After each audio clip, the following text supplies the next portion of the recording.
justicia de Jesús, la sangre que por mí vertió, alcanza ese perdón de Dios, y cuánto bien nos prometió, que solo Él rescatase, segura bases de mi fe, segura bases de mi fe, que solo Él rescatase, segura bases de mi fe, segura bases de mi fe.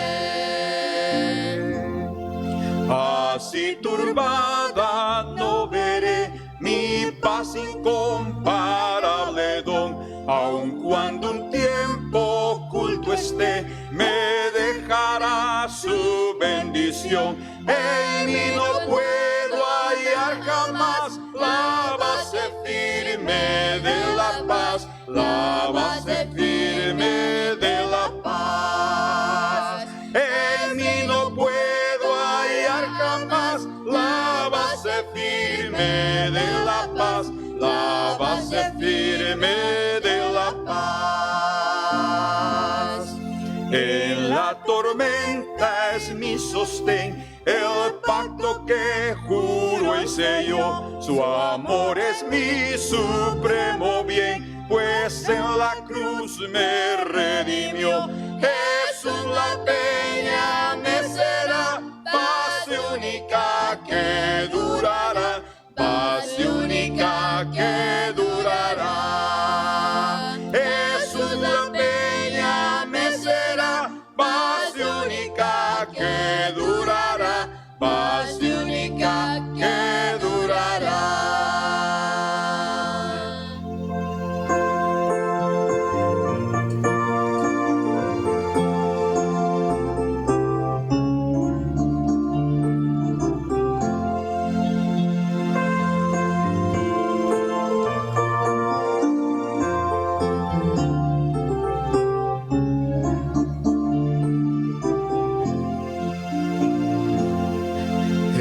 La tormenta es mi sostén, el pacto que juro y selló, su amor es mi supremo bien, pues en la cruz me redimió. Jesús la peña me será, base única que durará, base única que durará. Jesús la peña me será, base única que durará, base única que durará.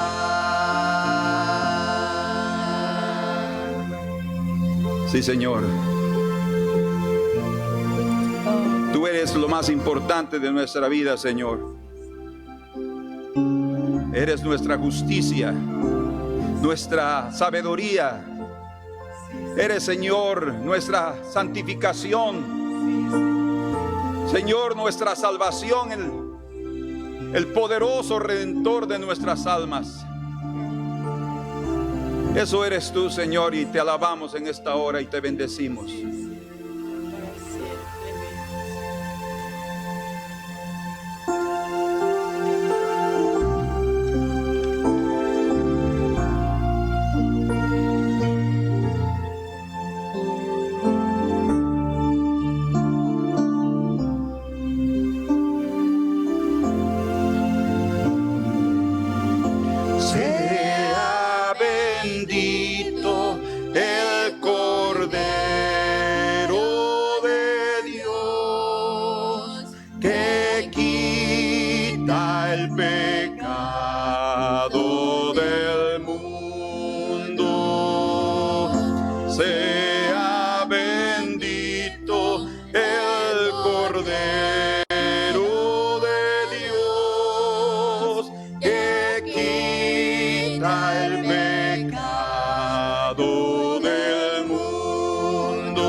Cordero y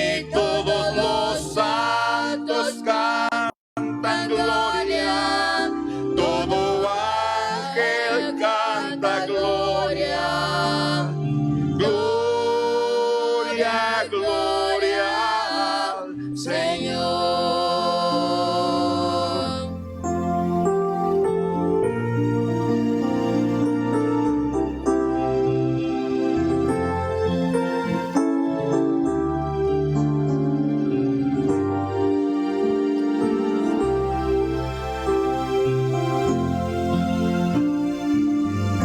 Sea bendito el Cordero de Dios que quita el pecado del mundo. Sea bendito el Cordero de Dios que quita el pecado del mundo. Y todos los santos cantan gloria. Todo ángel canta gloria. Gloria, gloria al Cordero. Y todos los santos cantan gloria. Todo ángel canta gloria. Gloria, gloria al Señor. Y todos los santos cantan gloria. Todo ángel canta gloria. Gloria, gloria al Señor.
Señor, queremos agradecerte porque nuevamente en esta hora podemos estar aquí delante de tu presencia, primero reconociendo que sin ti somos nada, no hay nada de valor en nuestras vidas, Señor, sino es por tu presencia.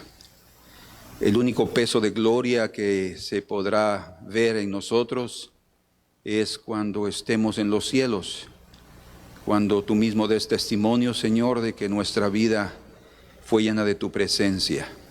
Señor, llénanos con tu Santo Espíritu cada día para que el valor de nuestra vida también se manifieste en esta tierra, Señor, y que la gente pueda ver en nosotros tu presencia a través de nuestra forma de vivir diferente, no por capacidad nuestra, sino por la obra de tu Espíritu Santo que está en nosotros, Señor. Por favor, abre nuestros ojos y que al estudiar tu palabra tú puedas también tocar nuestras vidas y transformarnos, Señor, por tu poder. En el nombre de Jesús, amén. Gloria al Señor.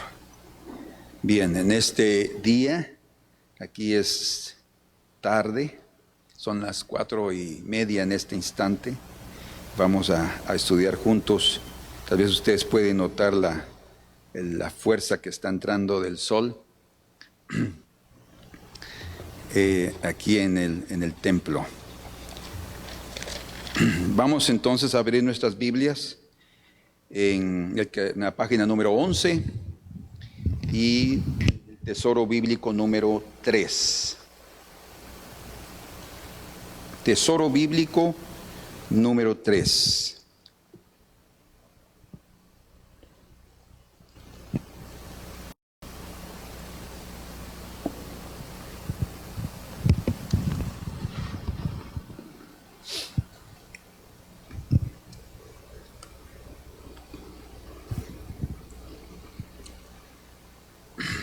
El título de este tesoro es La participación de los apóstoles en el concilio. Entonces, ese es el título del mensaje también de este día. La participación de los apóstoles en el concilio. Primero, tenemos que entender que así como había un concilio en Jerusalén, un concilio formado por 70 ancianos más uno, que era el sumo sacerdote, que ellos prácticamente decidían lo que se debía hacer en Israel, en Jerusalén. Ellos juzgaban lo que había que juzgar en relación a la ley, y ellos decidían cualquier asunto, hasta por ejemplo lo que el mismo Señor dijo: si alguien llama, en Mateo capítulo 5, si alguien llama a su hermano necio, dice, será culpado de juicio, será culpable de juicio. Es interesante la expresión. Si ustedes quieren ver conmigo ahí en Mateo capítulo 5, dice en el verso 21, oíste que fue dicho a los antiguos, no matarás, y cualquiera que matare será culpado de juicio. Está hablando aquí literalmente de una muerte física, de un asesinato literal. Pero el Señor dice, pero yo os digo, o sea, Él está elevando el nivel de su justicia en comparación con la justicia de los fariseos. Pero yo os digo que cualquiera que se enoje contra su hermano será culpado de juicio, y cualquiera que diga necio a su hermano, o sea, esa palabra necio en griego quiere decir cabeza hueca, a su hermano será culpado ante el concilio. Y ahí la palabra concilio es exactamente la misma palabra que es usada en Hechos, hablando del concilio en Jerusalén, o sea, del grupo de los ancianos, que en breve vamos a verlo. Pero es el concilio, o sea, también lo que podemos conocer como el Sanedrín. Era el consejo que juzgaban las ofensas, los pecados, los asesinatos, todo eso era juzgado por ellos. Entonces, el Señor mismo Jesús sabía y les mostró a los discípulos que había un consejo en ese momento que definirían jueces que el Señor mismo había levantado para definir cuestiones entre los hombres. Pues también en Hechos capítulo número 15, cuando se realizó ese concilio en Jerusalén, se reunió el consejo, o también podemos llamarle el Sanedrín de la iglesia en aquel entonces. El concilio en Jerusalén sucedió en el año 48 o 49 después de Cristo. Para que ustedes tengan una idea, vamos a hacer aquí un pequeño diagrama.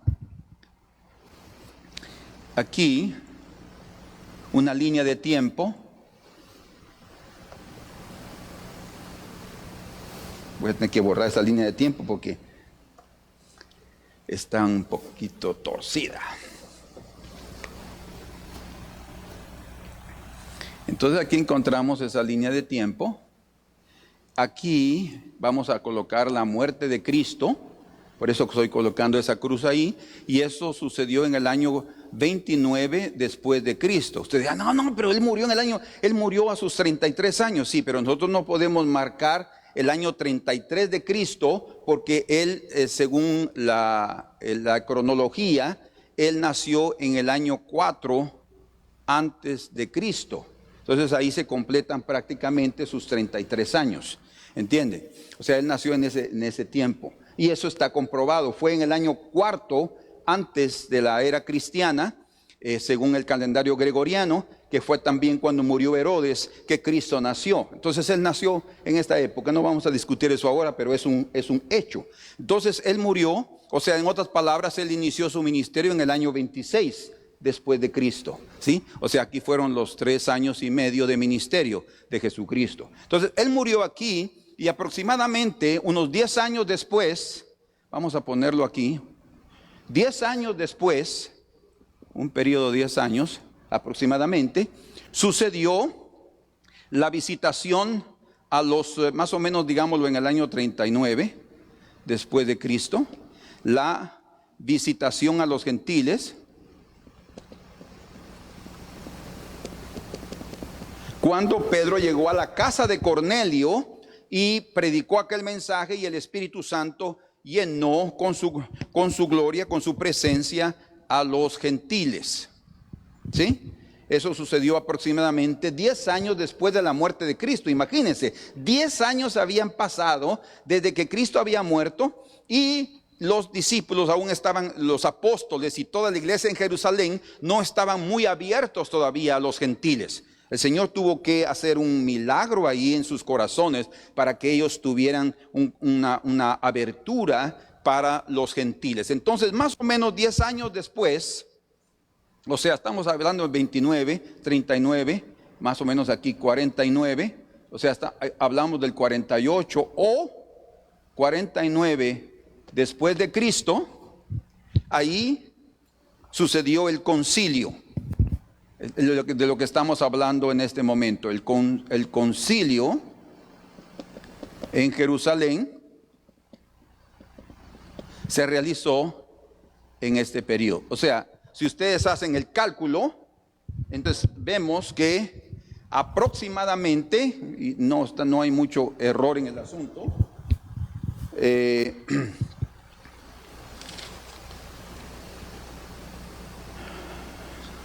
no, perdón, aquí no es 20, sino que aquí es 10. Mi cálculo ahí estuvo equivocado. ¿Dónde está? Mira, aquí está. Son 29, 30. Vamos a ver aquí, 20, exactamente, 29. O sea, queda 29, 39, 49. O sea, estamos hablando de aproximadamente, digámoslo aquí, 20 años. Para que ustedes se formen una idea, 20 años después de la muerte de Cristo, para que se realizara el concilio en Jerusalén para aceptar a los gentiles sin imponerles nada más que 4 cosas que las vamos a ver de aquí a poco. Entonces, estamos en este periodo, para que nos ubiquemos en un periodo de la historia. 29 después de la era cristiana, cuando se inició, murió Cristo. 10 años después, la visitación en la casa de Cornelio a través de la predicación de Pedro. Y otros 10 años después, entre el año 48 y 49, 20 años después de la crucifixión de Jesús, se inició el concilio en Jerusalén, porque los gentiles estaban aceptando al Señor en todas las naciones donde Pablo estaba predicando. Entonces aquí mismo ustedes pueden verlo en ese primer párrafo, que en ese concilio estuvieron presentes los apóstoles, o sea, todos los apóstoles que todavía estaban vivos, también Pablo y Bernabé, y los ancianos de la iglesia de Jerusalén, como también algunos representantes de la iglesia de Antioquía que habían llegado con Pablo y Bernabé. Obviamente, tanto la iglesia de Jerusalén como los representantes de la iglesia en Antioquía, pues llegaron para apoyar y para saber qué se iría a decidir, pero al final de las cuentas eran los discípulos los que determinaban, o mejor dicho, los apóstoles los que determinaban lo que se debía hacer. Vean conmigo, por favor, en Hechos capítulo número 15. Les voy a dar otros diagramas de aquí a poquito para que ustedes entiendan otras cosas muy importantes. En el capítulo 15 dice, verso 1, entonces algunos que venían de Judea enseñaban a los hermanos, si no os circuncidáis conforme al rito de Moisés, no podéis ser salvos.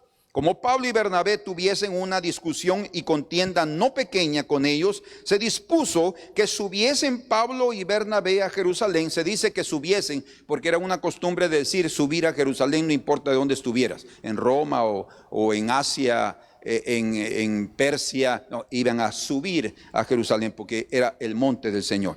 Y dice, Pablo y Bernabé a Jerusalén, y algunos otros de ellos, de los de Antioquía, a los apóstoles y a los ancianos, apóstoles y ancianos. Ellos formaban ese concilio, ese consejo. digamos así, el Sanedrín de la iglesia estaba compuesto por los apóstoles y los ancianos que tenían autoridad. Y dice, para tratar esta cuestión, o sea, era necesario que se definiera y obviamente iba a ser definido a través de la opinión de personas de madurez, personas que habían estado con Jesús y personas que habían tenido una experiencia con el Señor, obviamente los apóstoles. Y también, como vamos a ver en este momento, ellos fueron los que determinaron la cuestión. O sea, al final la iglesia apoyó. La iglesia de Jerusalén, después de oír la decisión de los apóstoles, vamos a verlo juntos, entonces ellos también dijeron, amén, estamos de acuerdo con la decisión que se está tomando. Entonces, aquí en el verso número, dice, leámoslo ahí, verso 4, y llegados a Jerusalén, fueron recibidos por la iglesia, escuchen, por la iglesia, todo el conglomerado de los hermanos, y los apóstoles y los ancianos. Estos eran los dos grupos de autoridad. Y refirieron todas las cosas, Pablo y Bernabé, que Dios había hecho con ellos entre los gentiles. Pero algunos de la secta de los fariseos que se habían convertido y que eran parte de la iglesia de Jerusalén, que todavía tenían más arraigado el fariseísmo que la verdadera transformación y de la fe en Cristo y la justificación en Cristo, dice, se levantaron diciendo, es necesario circuncidarlos y mandarles que guarden la ley de Moisés. O sea, a pesar de haber oído que el Señor se había movido entre los gentiles y que muchos convertidos habían habido y que se habían bautizado y que había sido maravilloso y el Espíritu Santo se había manifestado en ellos, a pesar de eso, querían que ellos se circuncidaran y guardaran la ley. Ese concilio fue determinante, de hecho fue un divisor de aguas, ¿verdad?, para poder comenzar una nueva etapa, una nueva era dentro de la iglesia. Y entonces dice en el verso 6, después de haber toda la iglesia oyó lo que Pablo y Bernabé dijeron, entonces dice que se reunieron los apóstoles y los ancianos. Pongan atención, se reunieron los apóstoles y los ancianos para conocer de este asunto. Y entonces aquí vamos a ver otros detalles que todavía no los vamos a leer de aquí a poco, pero sí quiero que vean conmigo, por favor, en el verso número 22, dice, entonces pareció bien a los apóstoles y a los ancianos, con toda la iglesia, después de que ya se había determinado, elegir de entre los varones y enviarlos a Antioquía. ¿Por qué? Porque ya se había definido el asunto. Y dice en el verso número 28, porque ha parecido bien al Espíritu Santo, que es el primero que se está diciendo aquí, o sea, Dios mismo, el Espíritu Santo es Dios, el Señor es el Espíritu y el Espíritu es el Señor, dice Corintios, claramente. Y a nosotros no imponeros ninguna carga, o sea, le pareció bien al Espíritu Santo y a nosotros. ¿Quiénes son nosotros? Son los apóstoles y los ancianos que tomaran la decisión juntamente también con la iglesia que dijeron, no, si ustedes piensan eso, estamos todos de acuerdo. Y dice, y no imponeros ninguna carga más que estas cosas necesarias. Y ahí vienen las 4 cosas que en breve veremos con más detalles. Entonces, a pesar de la contienda que hubo, luz se levantó en el concilio y hubo armonía entre los judíos y entre los gentiles a través de ese concilio para la gloria de nuestro Señor. Ahora, aquí encontramos que la primera persona que interviene, porque hay un orden de intervención en relación a los apóstoles, quién interviene primero, quién viene después y todo. Encontramos que es Pedro, y no podía ser menos que Pedro, ya que él había tenido una experiencia anterior. ¿Cuánto tiempo? 10 años antes. Ahora, miren ustedes qué asunto tan interesante, porque ya habían pasado 10 años que el Señor les había dicho, porque el Señor, después de que Él murió, les dijo, quédense en Jerusalén hasta que sean llenos del Espíritu Santo y ustedes reciban la promesa. Eso quiere decir que después de su muerte, de su resurrección, pasaron 50 días, ¿verdad? 50 días aquí aproximadamente, digámoslo así, 50 días. ¿Por qué? ¿Por qué estoy hablando 50 días? Porque era el día de Pentecostés. Se contaban desde las primicias, o sea, el día domingo de la resurrección, se contaban los días hasta que llegaba Pentecostés, la fiesta, y fue ahí cuando descendió el Espíritu Santo en fuego y bautizó a todos los apóstoles. Ahí fue Pentecostés. ¿Está bien? Entonces, desde ese momento, pues ellos fueron llenos del Espíritu Santo. Y aquí, cuando él estaba en la casa de Cornelio, también el Espíritu Santo cayó sobre ellos. Igual que como al principio, 10 años después. Pero el Señor tuvo que darle una experiencia a Pedro de una visión para que él obedeciera. Y ya lo hemos estudiado. Ustedes necesitan estudiar, si no han estudiado los otros fascículos anteriores, necesitan regresar, porque hay muchas cosas que nosotros necesitamos volver a repasar, si no se nos olvidan. Y después me preguntan, hermano, ¿y por qué tal y tal cosa? Yo digo, ya lo vimos allá, pero bueno, está bien, se le olvidó. Pero es una buena idea, ¿no? Yo se lo vuelvo a repetir sin ningún inconveniente. Pero es bueno que repasemos, porque de esa forma podemos ir grabando, memorizando detalles muy importantes. Entonces, imagínense, 10 años después todavía no conseguían aceptar a los gentiles. Eso es una evidencia de nosotros tenemos serios problemas en el corazón. No solo ellos, no solo uno dice, es que qué judíos más duros. No, de ninguna manera. Todos los seres humanos somos iguales. Tenemos una experiencia con Dios en cuanto a una cierta persona que el Señor la convirtió, la salvó, pero todavía nosotros la rechazamos. ¿Por qué? Porque fue ladrón tal vez, o porque fue una persona del mundo que vivió en la inmoralidad y sentimos nosotros que tal vez no va a ser verdadera su conversión. Hasta con Pablo sucedió lo mismo. Él fue perseguidor de la iglesia y la gente se huía de él por su fama, por todo lo que él hacía, pero realmente el Señor lo había transformado. De igual manera, los gentiles eran considerados perros para el pueblo judío. ¿Por qué? Como inmundos, por dos cosas principales, debemos aprenderlo. Las dos cosas principales por las cuales los judíos consideraban perros o animales inmundos a los gentiles era por su comida y por su vida y por su inmoralidad. Dos cosas: su comida, lo que ellos comían cualquier cosa, y por su inmoralidad, porque vivían en fornicación. Entonces había un rechazo, y yo creo que hasta cierto punto aceptable, justificable. Por eso es que vamos a ver que exactamente las 4 cosas que les mencionan tienen mucho que ver con eso, para ellos no tener ningún problema en su relación con los gentiles. Eso es impresionante. Sin embargo, no fue fácil para ellos absorber lo que el Señor había hecho aquí desde el principio. Él ya los había salvado aquí en la cruz. Él murió, su sangre nos limpió a todos, a los judíos y gentiles. ¿Quiénes? Los que creyeran en su sacrificio. Dios vino a salvar a todos los pecadores. Eso significa a todo el mundo. Pero no todo el mundo va a creer. ¿Por qué? Porque no todo el mundo está dispuesto a creer que ese sacrificio fue suficientemente perfecto para salvarnos y introducirnos a los cielos por la gloria de nuestro Señor Jesucristo. Entonces viene Pedro con esa experiencia que ya tenía después de oír lo que había hecho, lo que el Señor había hecho a través de Pablo y Bernabé entre los gentiles. Él se sintió con toda libertad y viene y dice aquí,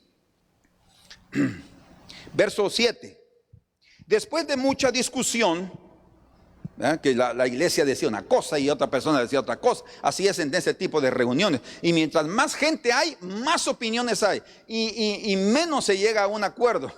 Entonces, por eso era necesario que los apóstoles y los ancianos determinaran el asunto, y principalmente aquellos que habían tenido experiencia con Dios, como en el caso de Pedro aquí. Entonces dice, después de mucha discusión, Pedro, el primero a participar, ese es el orden, se levantó y les dijo: varones hermanos, vosotros sabéis cómo ya hace algún tiempo. ¿Cuánto es ese tiempo?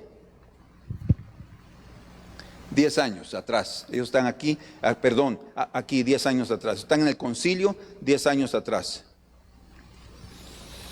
Dice, vos sabéis cómo ya hace mucho tiempo, algún tiempo, que Dios escogió que los gentiles oyesen por mi boca la palabra del evangelio y creyesen. Algunos confunden ese versículo y interpretan que el Señor llamó a Pedro para ser apóstol de los gentiles, pero él lo rechazó por sus preconceptos. Eso es equivocado, totalmente, porque el que fue llamado a ser apóstol de los gentiles fue Pablo.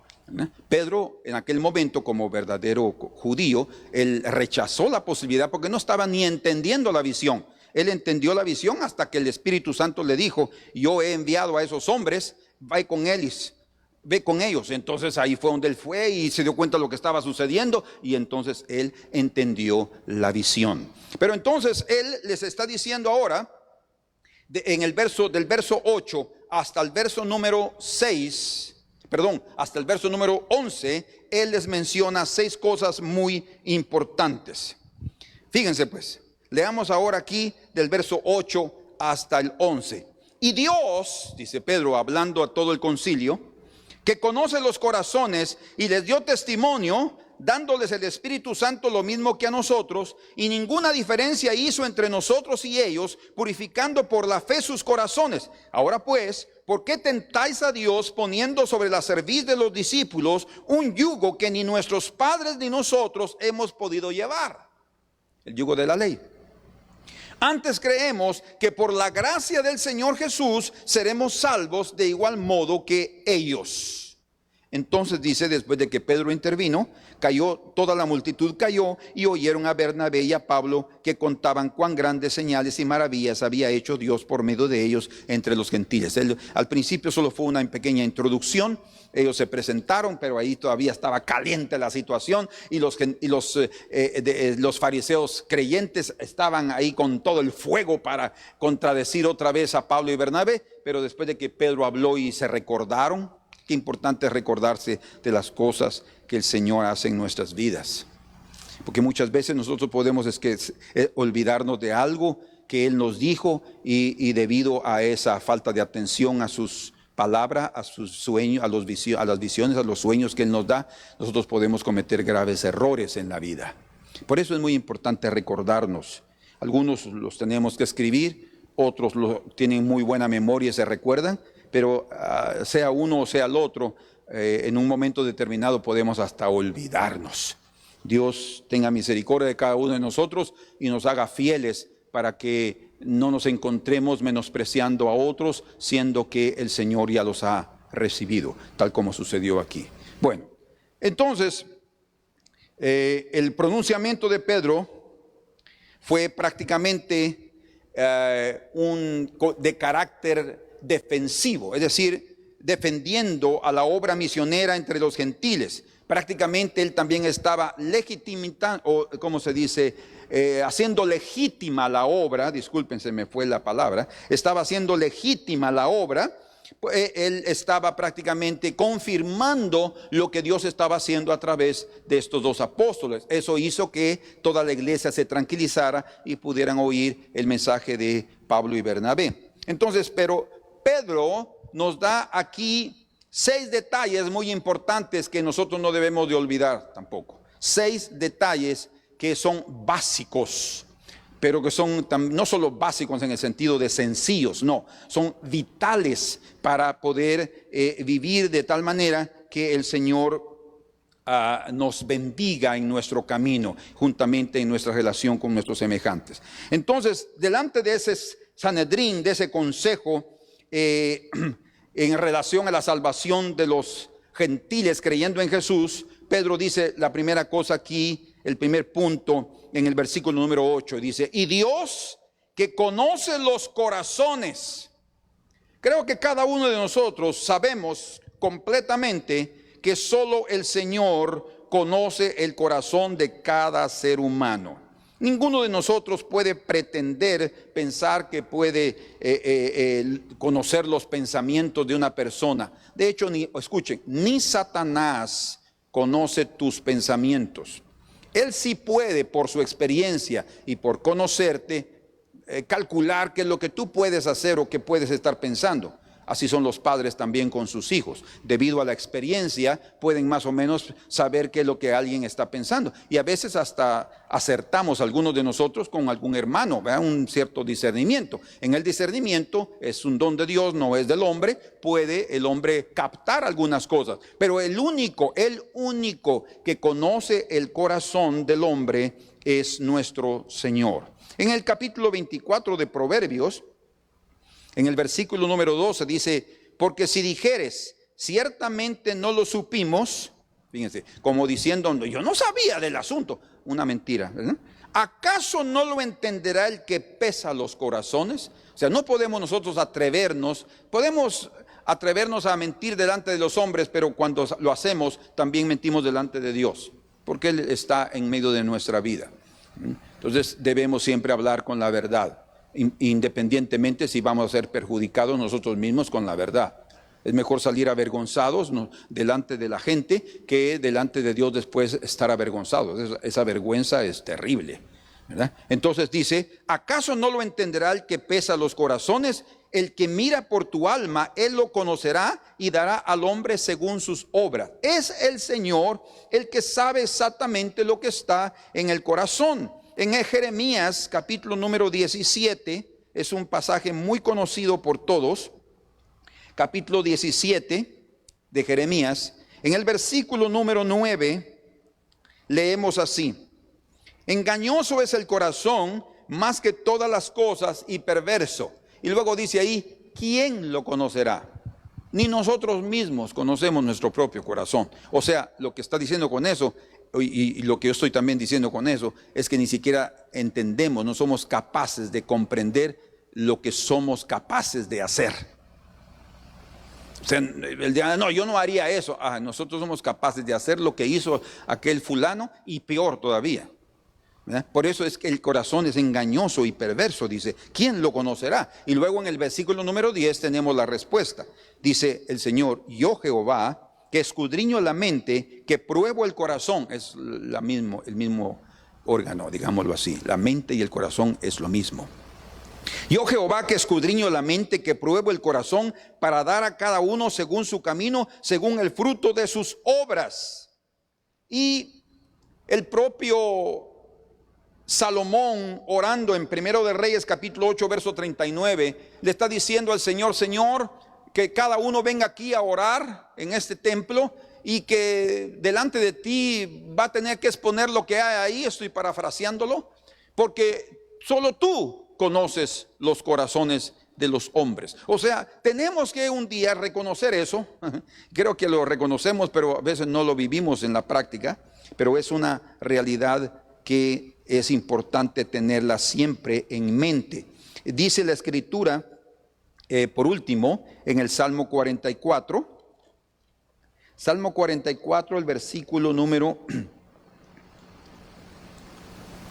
21. ¿No demandaría Dios esto? Porque Él conoce los secretos del corazón. Solo estoy leyendo estos versículos rápidamente para mostrar algunos versículos, porque hay más de lo que el Señor sabe. Él conoce los corazones. Entonces, el Pedro lo primero que está diciendo en su discurso es, Dios conoce los corazones. Y si Él conoce nuestros corazones, también conoce los corazones de los gentiles. La segunda cosa, el testimonio divino. Él dice ahí, dándoles y les dio testimonio, verso 8, dándoles el Espíritu Santo lo mismo que a nosotros. Si ustedes se dan cuenta aquí, el testimonio divino fue que no hizo ninguna diferencia entre ellos, ¿verdad?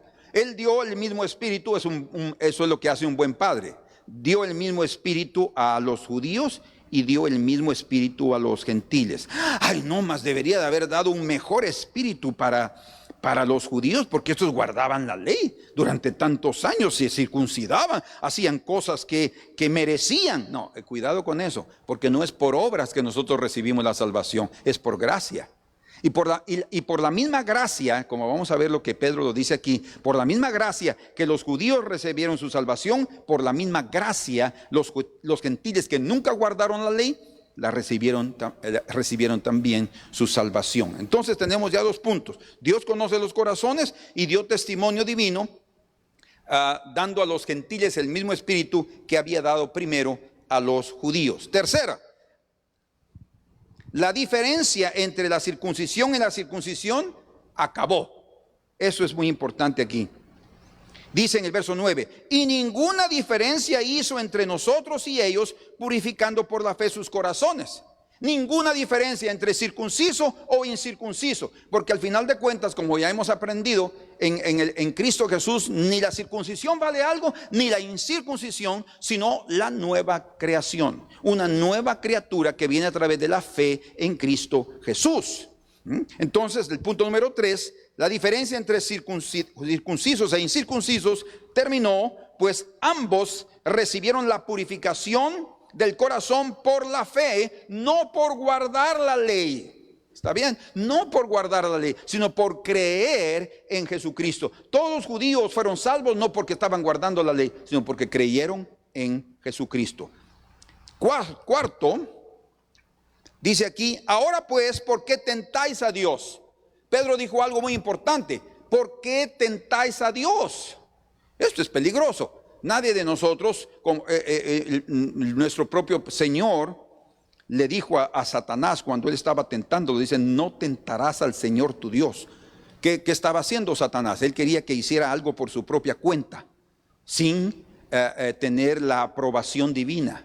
Y Jesús le dijo, no tentarás al Señor tu Dios. Escrito está, no tentarás al Señor tu Dios. O sea, tentar al Señor es también ser obstinado en andar en un camino o por ejemplo, tentar al Señor era como que el Señor se lanzara del abismo, era lo que Satanás quería. Él se lanzara del pináculo del templo y que con eso forzara a Dios a que Él interviniera y lo salvara para que no cayera y muriera en el intento. No, el Señor dijo, yo no voy a hacer eso.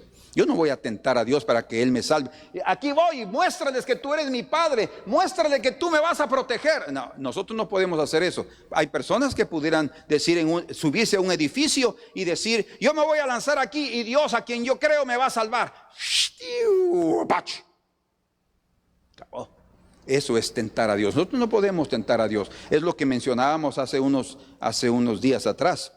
Yo les decía que hay iglesias en las cuales quieren practicar en Marcos capítulo 16, creo que es el verso 15, donde dice, y tomarán en las manos serpientes y no les hará daños, y si bebieren cosa mortífera no les hará daño. ¿Saben qué es lo que hacen? Entonces ellos quieren probar que son verdaderos creyentes, tomando serpientes, las llevan a la iglesia, toman las serpientes, las cascabel, y también beben el veneno para mostrar que ellos no van a morir porque son verdaderos creyentes.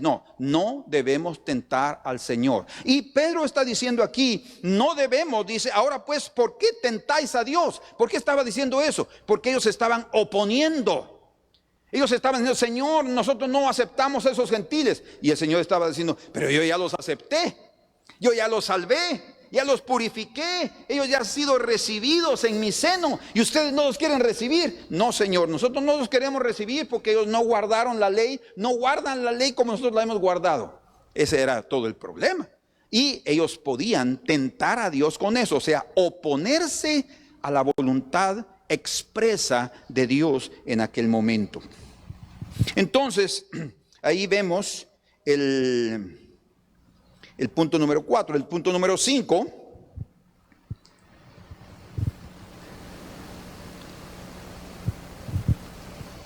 el número 4 era el yugo de la ley, ni los padres judíos ni los hijos pudieron soportar o cumplir. Pero aquí está también en el verso número 10. Ahora pues, ¿por qué tentáis a Dios? Ese está ahí.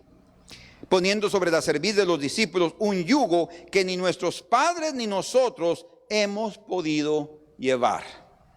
Entonces era evidente que ¿cómo yo voy a poner una carga que yo no consigo? Si yo no puedo llevar 100 libras sobre mis hombros, ¿cómo yo la voy a poner sobre alguien más? Diga, usted la lleva. Entonces estoy siendo injusto. Si yo no consigo llevar esa carga, ¿cómo se la voy a poner a alguien más y obligarlo a que lo haga? Entonces ahí estoy siendo injusto y hipócrita también. Ahora, es lo que el Señor dice. Si en el caso, por ejemplo, de los problemas de un hermano, dice el Señor que debemos primero mirar la viga que hay en nuestro propio ojo y que no miremos la paja que hay en el ojo del hermano. Lo que el Señor está diciendo es que lo que nosotros podemos ver de feo o de desagradable o de defecto en la vida de alguien más puede ser una simple pajita, o sea, una cosa muy insignificante y sin peso.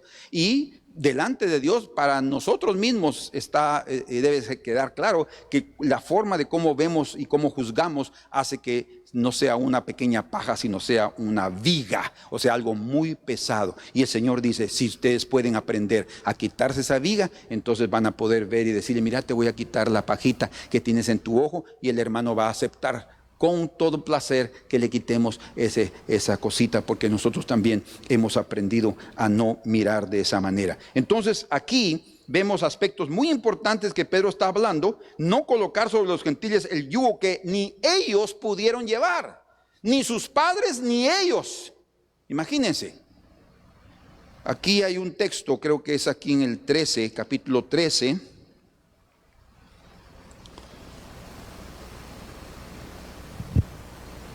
Verso 38 y 39, dice: sabed pues esto, varones hermanos, que por medio de él, de Jesucristo, se os anuncia perdón de pecados, y que de todo aquello, escuchen, y que de todo aquello de que por la ley de Moisés no pudisteis ser justificados, en él es justificado todo aquel que cree.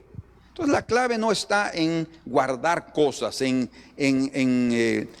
hacer sacrificios que puedan hacerme sentir satisfecho de que yo me voy a ganar y voy a tener una recompensa espiritual. No debe ser ese nuestro sentir nunca, sino debe ser por la fe en la obra de nuestro Señor Jesucristo. Y es lo que está diciendo aquí Pedro, ¿verdad? Sería colocar sobre los discípulos gentiles el peso que ellos mismos, el Señor se los había quitado en la cruz. Ellos tenían un peso grande durante 1500 años, el Señor lo quitó en la cruz, pero ahora ellos querían poner ese peso que el Señor les quitó de 1500 años, se los querían poner a los discípulos gentiles, que ellos también guardaran 1500 años de ley. No puede ser. Entonces el Señor los libró a ellos de eso, ellos tampoco, los discípulos, los apóstoles también debían librar a estos de ese peso. Y fue así, gracias a Dios que ellos comprendieron lo que debían hacer. Por último, dice ahí en el verso número 11: antes creemos que por la gracia del Señor Jesús seremos salvos de igual modo que ellos. ¿Por qué somos salvos? ¿Por la ley? ¿Por guardar la ley? ¿Por circuncidarnos? De ninguna manera. Somos salvos por la gracia de nuestro Señor Jesucristo, tanto gentiles como judíos. Gloria al Señor. Entonces, para los judíos convertidos, quedó bien claro que Dios no hace acepción de personas. Qué precioso es esto. Y que Él purificó y salvó a los gentiles y a los judíos, no por esfuerzos humanos, no por esfuerzos religiosos, sino por la fe en la obra expiatoria y por la gracia de su vida sobre nosotros. Cuando nosotros creemos en Cristo, Él viene a nosotros, y por la gracia de Él, como dice la Escritura, la ley vino por Moisés, pero la gracia y la verdad por Jesucristo. Entonces nosotros creemos en el sacrificio de Cristo. Cuando creemos en Él, Él entra por su Espíritu Santo a nosotros, y con el Espíritu viene también la gracia divina, que es la capacidad de los cielos, la capacidad del Espíritu para que hagamos su voluntad. Siempre la gracia de Dios ahí es la que nos capacita. Entonces ellos fueron libres de la carga de la ley que por 1500 años los propios judíos no habían soportado. Y no consiguieron, pero Jesús sí lo hizo. Amén. Entonces entendieron que los creyentes gentiles únicamente se les debía ordenar abstenerse de 4 prácticas contempladas. Escuchen, 4 prácticas contempladas en la ley ceremonial. Queremos leer con ustedes aquí en el verso número, vamos ahí. Verso número 19, capítulo 15, verso 19. Ya estamos para terminar. Hemos avanzado y vamos a terminar este tesoro el día de hoy. No sé ni cómo, pero vamos a terminar. Dice en el verso número 19: por lo cual yo juzgo, aquí está la intervención ahora de Jacobo, que fue el otro de los apóstoles que intervino. O sea, el orden es Pedro, después Pablo y Bernabé cuando expusieron lo que el Señor estaba haciendo entre los gentiles, y después de ellos intervino Jacob, ¿verdad? Que es el hermano del Señor. Él no fue parte de los 12 apóstoles para su información, pero sí él se convirtió en uno de los apóstoles porque él fue testigo de la resurrección de Cristo. 1 Corintios 15 dice claramente que el Señor también se le apareció a Jacobo. Y entonces él, después de un tiempo, ya en los días cuando la iglesia de Antioquía se estaba levantando, ya el que era principal en Jerusalén ya no era Pedro, sino era Jacobo. Esa es otra de las razones más claras para que la iglesia papal no considere que Pedro fue el sustituto de Cristo. No, Pedro fue al principio, después Jacobo tomó la supremacía dentro de la iglesia. Por eso es que él al final, como digamos así, como presidente del concilio, del Sanedrín, del consejo formado ahí, él fue el que juzgó. Escuchen las palabras del verso 19. Por lo cual yo juzgo. Él decretó, prácticamente él dio el martillazo de la definición en cuanto a qué decidir después de haberlos oído. Entonces, pero él comenzó aquí en el verso 13. Cuando ellos callaron, Jacobo respondió diciendo: varones hermanos, oídme. Simón ha contado cómo Dios visitó por primera vez a los gentiles, 10 años después, 10 años antes que había sucedido.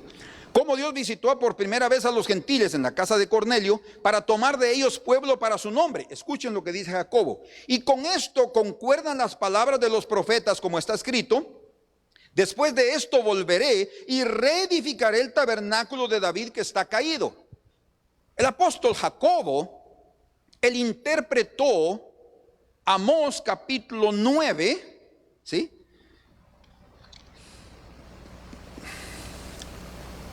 9:11. Él interpretó esa parte. Y él dice ahí, 9:11 y 12. Dice: después de esto volveré y reedificaré el tabernáculo de David que está caído y repararé sus ruinas y lo volveré a levantar, para que el resto de los hombres busque al Señor. El resto de los hombres, o sea, de los gentiles, las otras naciones, para que el resto de los hombres busque al Señor y todos los gentiles sobre los cuales es invocado mi nombre, dice el Señor, que hace conocer todo esto desde tiempos antiguos. O sea, el Señor ya había profetizado a través de Amós, el profeta, que los gentiles se iban a convertir y que muchas naciones iban también a creer en el Señor Jesucristo. Entonces, aquí Jacobo está entendiendo, concluyendo que eso fue así y que lo que está sucediendo ahora, escuchen, es la restauración del tabernáculo de David. Quiero leerles algo aquí.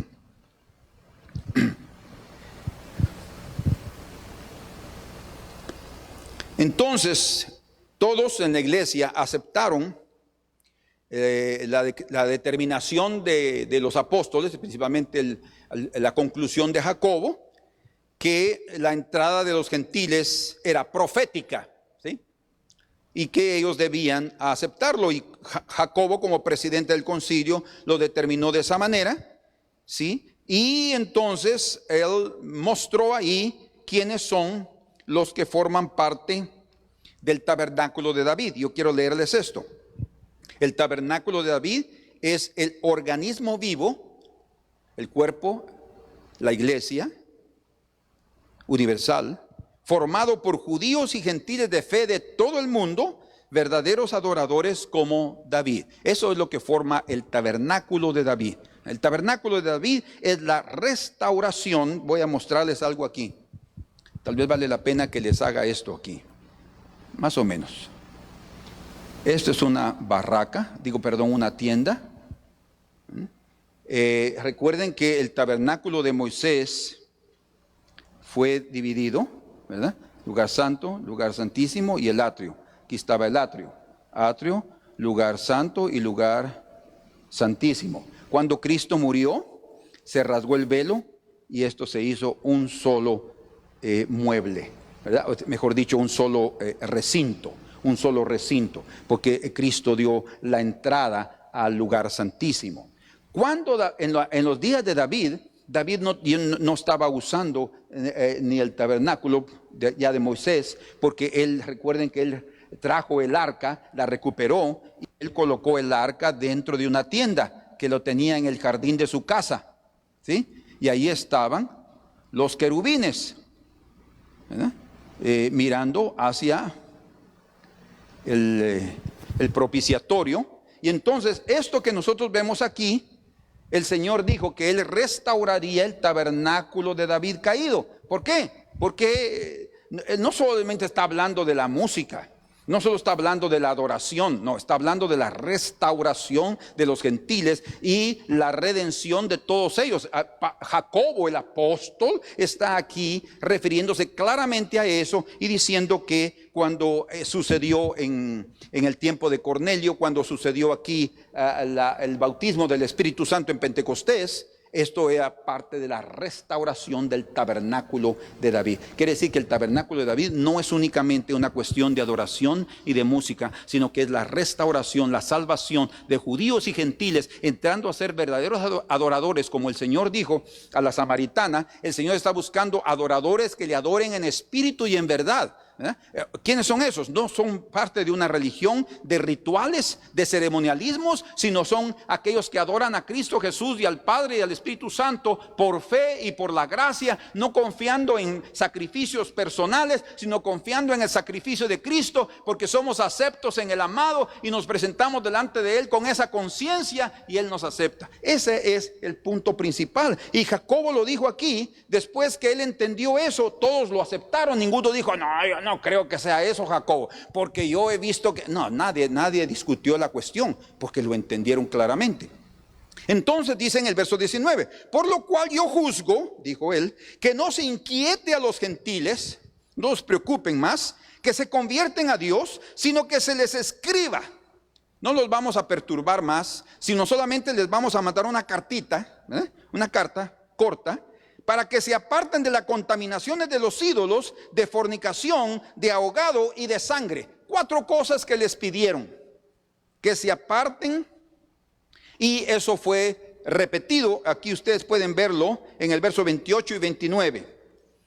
Porque ha parecido bien al Espíritu Santo, no fue una ocurrencia de los apóstoles, fue obra de Dios.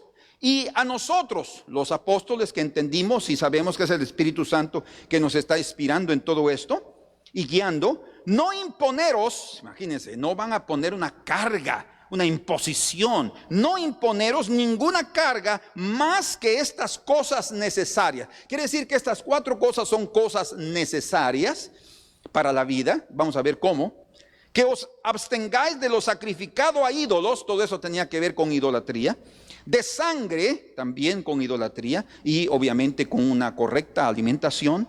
De ahogado, de la forma como se mataba el animal, ahogados, y que la sangre quedaba en el cuerpo. Y de fornicación o porneia, que abarca todo tipo de inmoralidad, todo tipo de cosas incorrectas en la vida moral, abarca esta palabra griega de fornicación. De las cuales cosas, si os guardareis, bien haréis pasarlo bien. Entonces ellos enviaron, para terminar, ellos enviaron esa cartita a través de otros hermanos preciosos, como era Silas.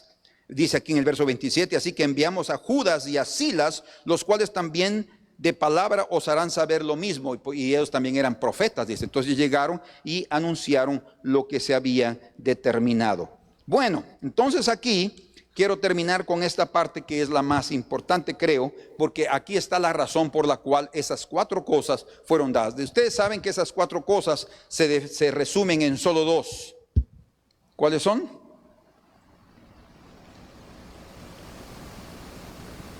Idolatría e inmoralidad. Esas 4 cosas necesarias se resumen en 2.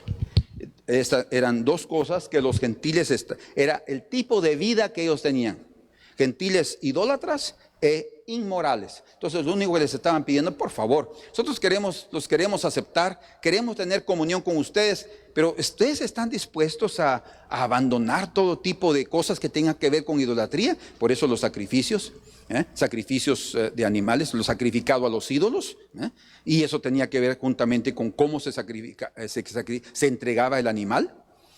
Entre los gentiles eran costumbres terribles, entre los griegos, entre los romanos, todo un paganismo infernal, con la influencia del abismo, y la vida inmoral que vivían sin ningún tipo de restricción y podían hacer lo que querían. Y luego ya nosotros vemos en el Nuevo Testamento como Pablo les dice en 1 Tesalonicenses capítulo 4 verso 3, dice: porque la voluntad de Dios es vuestra santificación, que os abstengáis de toda fornicación. Entonces sí hubo una enseñanza en relación a estos puntos, y vemos que hasta el Señor Jesús los recuerda en el libro de Apocalipsis. Eso lo veremos después.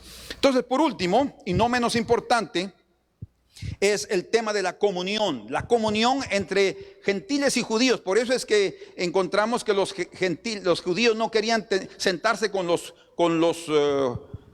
gentiles. Por eso es cuando Pedro regresó de la casa de Cornelio, le dijeron a ellos: comiste con los gentiles. Porque esa comunión, los gentiles comían cualquier cosa, y los judíos siempre se guardaron de comer solo lo que el Señor ordenaba en la ley.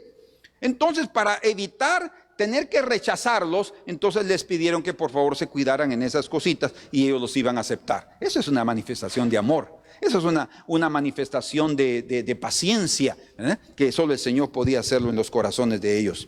Entonces, la comunión, y a partir del pan que la iglesia practicó desde el principio, era algo muy, muy importante. Recuerden, dice que participaban del pan, de la comunión de los unos con los otros, y era algo maravilloso. Era lo que es llamado en el griego la koinonía. Koinonía quiere decir comunión, participar, y era parte de la vida espiritual de la iglesia.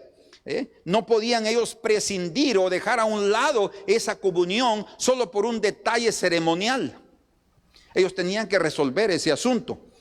Entonces la ocasión llegó, el Señor lo permitió, el Señor presionó ahí para que los nuevos discípulos gentiles no tuvieran ningún problema en comunión con los hermanos judíos. Así es que en vista de eso, para no sufrir un rechazo los gentiles de parte de los judíos, y que los judíos no cometieran injusticia en contra de los gentiles debido a esa situación, entonces les pidieron que cambiaran sus costumbres morales y su alimentación también, que no tuviera nada que ver con cosas de idolatría, ¿verdad? Por eso dice Pablo: si tú vas a la carnicería, no preguntes nada, compra y lleva tu carnita y comes. Pero si te dicen: esta carne fue sacrificada a un ídolo, ni la compres. No porque el ídolo sea importante, dice, sino por causa de conciencia. No por tu conciencia, sino la conciencia del otro, dice, para que tú también no des un mal testimonio. ¿Por qué? Porque el ídolo nada es en sí, ¿verdad? Pero es una cuestión de que yo no voy a comer algo que me dijeron que fue sacrificado a un ídolo. Yo no lo voy a comer, no debemos hacerlo. De hecho, casi no existen esas cosas, pero sí hay algunos lugares donde todavía eso se realiza.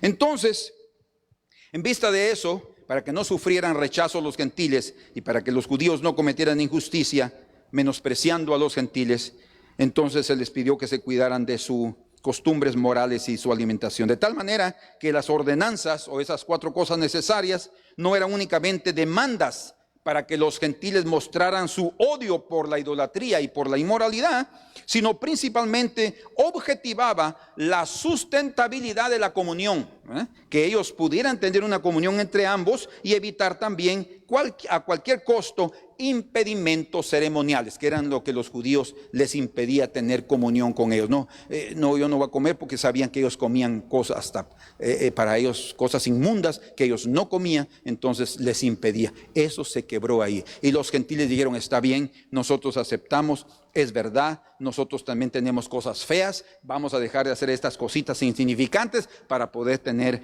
comunión con ustedes. De tal manera que todo se realizó de una forma maravillosa.